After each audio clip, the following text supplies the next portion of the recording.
Om Swastiastu. Perkenalkan, nama saya Putu Gede Dimendra dengan NIM 21150711022 dari program studi Pendidikan Teknik Mesin. Di sini saya mengambil topik yaitu sistem pendingin.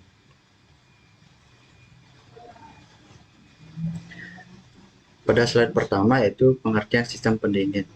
Sistem pendingin adalah sekumpulan komponen tambahan pada mesin untuk mencegah terjadinya engine overheat.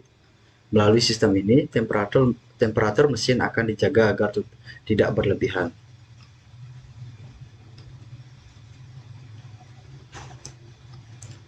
Selanjutnya, fungsi sistem pendingin. Yang pertama, mengurangi temperatur mesin saat terdeteksi temperatur yang berlebihan.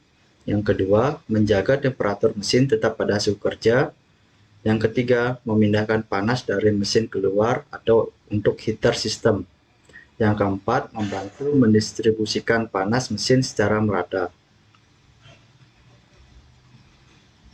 Yang kelima itu prinsip kerja sistem pendingin. Sistem pendingin bekerja dengan prinsip perpindahan panas, sehingga untuk mengurangi suhu pada mesin panas tersebut tidak dihilangkan, melainkan dipindahkan. Panas dari mesin akan dipindahkan ke udara bebas melalui serangkaian mekanisme yang kita sebut sebagai sistem pendingin.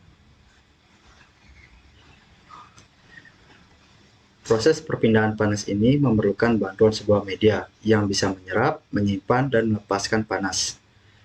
Di dalam radiator, panas mesin yang telah diserap dan disimpan oleh media pendingin akan dilepaskan ke udara bebas, sehingga kalau dilukiskan dalam sebuah diagram, proses perpindahan panas sistem pendingin seperti gambar berikut. Pertama dari pembakaran mesin, kedua blok mesin panas, lalu di air pendingin, kemudian radiator, baru ke udara bebas. Selanjutnya ada komponen utama sistem pendingin. Ada beberapa komponen di sistem pendingin. Yang pertama selubung air atau water jacket, yang kedua radiator, yang ketiga kipas pendingin. Selubung air atau water jacket. Selubung air atau biasa disebut water jacket adalah saluran air yang berbentuk di dalam blok silinder. Saluran ini ada di sekitar blok silinder, fungsinya sebagai tempat air bersirkulasi di dalam mesin.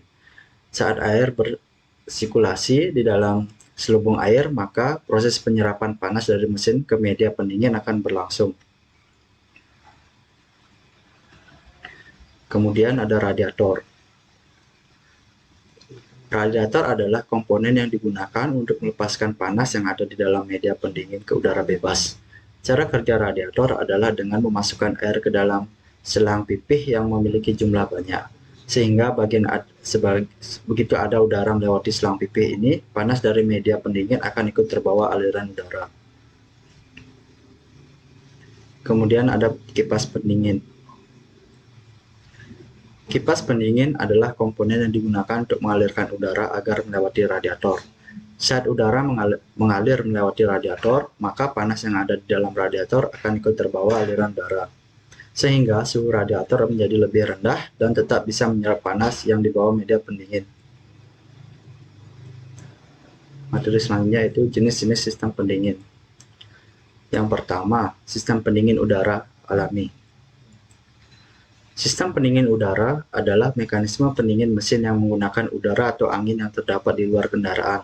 Sistem pendingin udara memiliki mekanisme lebih sederhana karena komponen pendingin ini hanya terdiri dari sirip udara yang diletakkan di permukaan blok mesin. Kelebihan sistem pendingin udara yaitu yang pertama, desain ringkas dan tidak memakan banyak ruang. Proses pendingin cepat karena letak mesin yang di luar. Yang ketiga, tidak memerlukan perawatan. Yang kekurangannya yang pertama, proses pendingin dipengaruhi oleh kelajuan kendaraan bukan suhu mesin. Yang kedua, berpotensi overheat apabila posisi jalan macet. Sistem pendingin air. Sistem pendingin air menggunakan zat air sebagai media pendingin. Zat cair ini bisa berupa air mineral atau air khusus sistem pendingin atau coolant. Berbeda dengan pendingin alami, pendinginan air menggunakan komponen tambahan berupa radiator yang berfungsi melepaskan panas mesin. Kelebihan sistem pendingin air yaitu mampu mempercepat mesin mencapai suhu kerja. Yang kedua, pada mobil modern, sistem ini mampu mendorong pemakaian bahan bakar lebih irit. Yang ketiga, sistem pendingin berlangsung tanpa dipengaruhi posisi kendaraan. Kemudian ada kekurangan sistem pendingin air. Yang pertama, perlu pengecekan air pendingin secara berkala. Yang kedua, konstruksi lebih rumit sehingga kalau ada satu komponen tidak berfungsi, maka mesin akan overheating.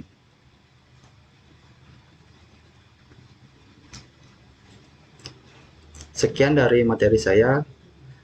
Jika ada salah kata, mohon dimaafkan. Saya tutup dengan Parma Santi. Om Santi Santi Santi.